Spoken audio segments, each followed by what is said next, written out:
My name is Warpinski. I am a senior, and this is for my technology and society class. The energy that I chose, or the technology that I chose to be more precise, is nuclear power, more specifically nuclear fission. Basically what happens is the whole premise of fission and that technology is you take one element, one particle, and you shove an extra neutron at it. And it just so happens to be that uranium-235 happens to be the best particle, most radioactive. And what happens is that extra neutron hits the particle and becomes so excited that it explodes like so, sending more neutrons. It frees up neutrons and sends them more into other uranium particles, thus creating that nuclear chain reaction that I was talking about before. The whole premise of it is that if you do it in a controlled way using predetermined amounts of uranium and things like that, you can produce a solid baseline grid power that is really sought after for countries and grids and everything across the U.S., Russia, the whole world. In order to understand the impacts of nuclear energy, it's useful to first explore the history and how it was received by the general public. And really, it was not received well at all. You have to understand this was a top secret material. Think the Manhattan Project, things like that. This was top secret, highly classified information.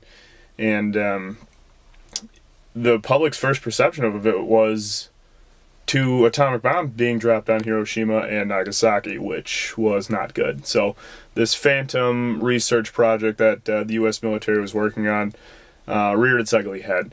But after those 2 unfortunate bombings, nuclear power started to really gain the interest of a lot of researchers and scientists around the world. And like I said earlier, when you're talking about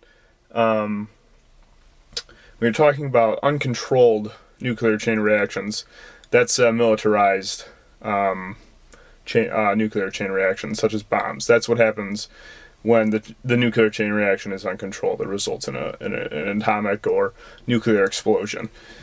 Controlled nuclear chain reactions are what make nuclear fission possible and a reliable energy source. Briefly, I just want to talk about how the whole thing works. So you put these plutonium rods, and you can do the controlled nuclear reaction basically in a pool of water. And the reaction creates so much heat that it turns the water into steam. The steam go through turbines, which in turn generate electricity and can send it out to the grid. So a pretty easy way. The only real byproduct from that is the steam itself, harmless water vapor, and the nuclear and toxic waste, which I'll talk about in a little bit. It's easy to see why nuclear power is a very compelling energy source that has really sprung up recently. Again, it's almost less than a century ago that it was X-rays, gamma rays, and stuff like that were discovered. The neutron was only discovered 70, 80, 75 years ago. And the first nuclear reactor wasn't built until 1941. So obviously it's come a long way, and it makes a compelling argument for itself that it is, despite some of accidents, which I'm going to talk about coming up here, is a very clean and renewable energy. And I'll talk about the renewable side of that too in a second.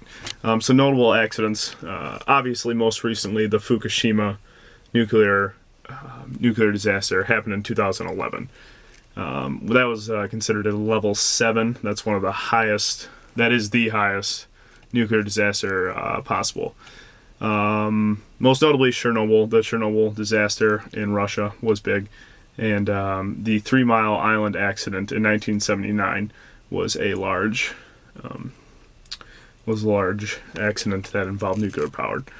Okay, I'm not going to downplay those accidents in any way, shape, or form. Those were tragic accidents. People did die. The Chernobyl accident, roughly it's estimated that in its lifetime, with latent cancer deaths, it should reach somewhere up between 25,000 and 35,000 deaths. The Fukushima nuclear disaster didn't suffer any casualties, and it's believed that there's a chance from 0 to either 100 deaths will occur from that. The 3 Mile Island accident in 1979 produced no deaths, and there's no evidence showing anywhere that there will be any latent cancer deaths occurring from that accident. Some pros of nuclear power: again, renewable energy source.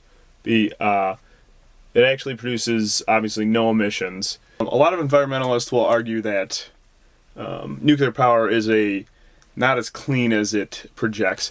And I say, that's incorrect. According to Scientific American, coal ash is more radioactive than nuclear waste. Is where to actually store that toxic waste. And unfortunately, there isn't a foolproof place anywhere to store it. So right now is being stored in underground bunkers that are heavily guarded by governments.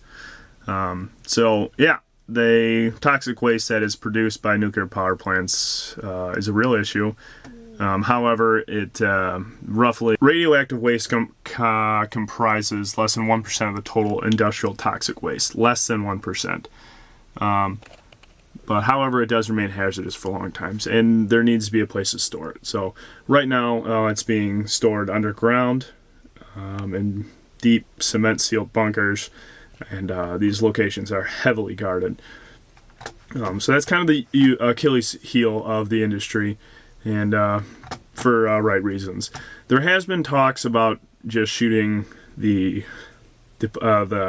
radioactive material into space, but it's proven that if something went wrong with the rocket in midair, there would be radioactive particles high up in the atmosphere spreading over a large area of the Earth, which is something that probably is not worth the risk until, taking off from Earth is almost a sure thing. As of right now, the future of the industry is, I would say, bleak. China is like the #1 up-and-coming nuclear power country. They have 25 plants with plans to build more. USA is currently building 2 state-of-the-art power plants, nuclear power plants. And right now, there are a lot of countries that are just going against the grain. They're saying, nope, don't want to do anything. France is holding steady. They're the country that has the most nuclear power, providing most of their electricity, with around 80, I believe it's 80%. The biggest plan for nuclear energy is basically the development of nuclear fusion, where fission breaks apart molecules and particles. Fusion takes lighter particles and pushes them together, something that the sun currently goes under. So all those giant explosions, it's much more powerful, much more safe, and but there's plans to do research for it, and they're thinking maybe the first usable nuclear fusion plant will be somewhere around 2050. But again, that's iffy at most. So in conclusion, I think, like I said, there is very little that, and a lot of people disagree with me, and this is, I completely agree, but I believe there's very little wrong if done correctly, if done safe. I think nuclear power is a viable energy. Right now, it only provides 12% of the world's electricity, which is nothing impressive. It's right up there with hydroelectricity, and nuclear fission is probably on its way out. And I hope we learn from these accidents like the Chernobyl accident, Fukushima accident, 3 Mile Long Island. Those are dangerous areas now. Fukushima will be radioactive for the next 2 to 3 to 4 decades. That's what Japanese estimates are saying. So it'll be interesting to see where nuclear energy goes from here. But I really think it's going to start. You're going to start seeing state-of-the-art power plants that are going to be using fusion and fission, some sort of hybrid way of creating electricity. And really, once there's also talks of reusing the radioactive waste somehow. Reusing that, I'm not sure. And from what I was looking up, doing my research on, doesn't seem to be much on that as of right now. Or there's no viable way to do that right now. Looks like nuclear fusion will be the way to go, and you know, I think that's the next big step right there. Unless like a hydrogen fuel cell or something like that is really in the cards, I think nuclear energy is probably the way to go here for the future. But again, if there's another serious accident, there could be serious talks about, you know, disbanding nuclear power for good. But that remains to be seen. So appreciate you listening to my project. I hope you learned something today. My name's Al Warpinski. Pleasure being in technology and society. And you guys all have a good time now. All right, bye.